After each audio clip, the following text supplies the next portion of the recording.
I'm meteorologist John Dawson. This is the Fox 26 YouTube tropical update, specially designed tropical update just for YouTube. Glad you found us. And if you didn't know, we're here every afternoon, a little bit after 4 p.m. So go ahead, and that's Central Time in the U.S. So go ahead and subscribe to the channel. Make sure that you're checking in regularly to see what's happening, because even if things aren't overly active, we're still here kind of giving you an update on things to look for and kind of just diving into things with a little bit of discussion here and there.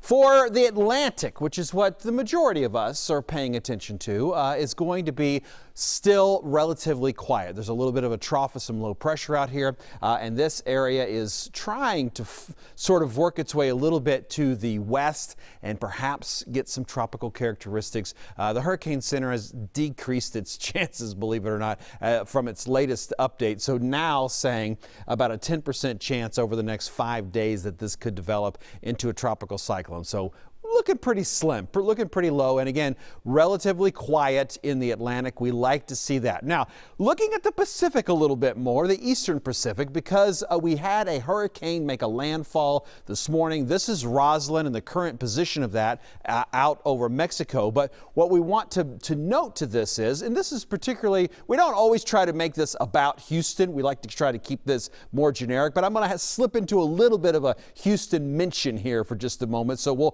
pause for a moment to talk a little bit about Houston, and then we'll move on to some other things. But to the remnants, or what's that extra moisture that's going to be left over from Roslyn, is actually going to kind of work its way over into the Houston area, and that's going to impact our forecast for sure on Monday night for us here in Houston. So our water vapor energy shows that upper level water that's happening, that's in the upper levels, and you can see already the lighter white here representing some of that. That sort of translates into clouds for the most part, but those darker blues representing that very rich areas of moisture, that's of course around the center of what is Roslyn, and this is going to continue to move towards us. The timing though is that we'll have a cold front move through Houston Monday night, so we're going to ballpark this and say around 2 a.m. on Monday night. So after midnight but before sunrise in the Houston area, we'll have a front moving through, and all this extra moisture that's getting pushed out ahead of that front, that'll kind of slam together a little bit and definitely bring us some chances of not just some showers, but some thunderstorms. Definitely some rumbles of thunder, a possibility on Monday night in the Houston area as this extra moisture kind of moves its way in. All right, so let's get back to the bigger tropical discussion here as we talk about Roslyn and making its landfall. It made its landfall on that west coast of Mexico as a Category 3 hurricane. Local time there at around 5:20 in the morning. That's 120-mile-an-hour sustained winds. So that's a major hurricane making its landfall. Now, it's already moved quite a bit of distance here since then. Our 4 p.m. update really only gives that a little bit of life left, as it's going to get downgraded pretty quickly here. Kind of this terrain here in Mexico is not friendly at all. So that's going to sort of get torn up by these higher elevations.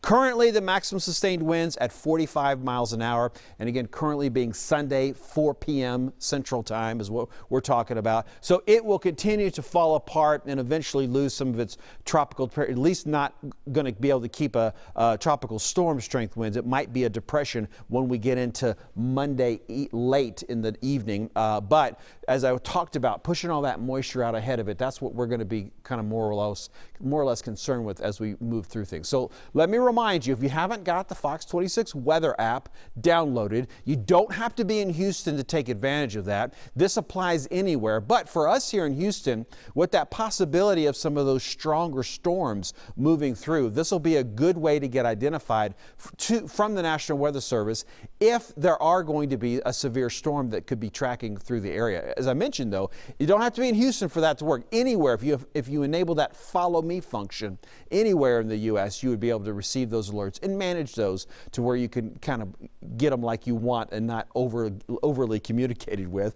We've got my Twitter account here at John Dawson Fox 26. That'll also work on Facebook and Instagram. Twitter's going to be the best way to keep up with those urgent messages from me. Facebook and Instagram also great, but again, that urgent message, if there's severe weather around, Twitter's how you're going to want to get that. So if you get a chance, go ahead and put in at John Dawson Fox 26. Pick your social media that you like. It'd be great if you want to follow me. Download that Fox 26 weather app as well.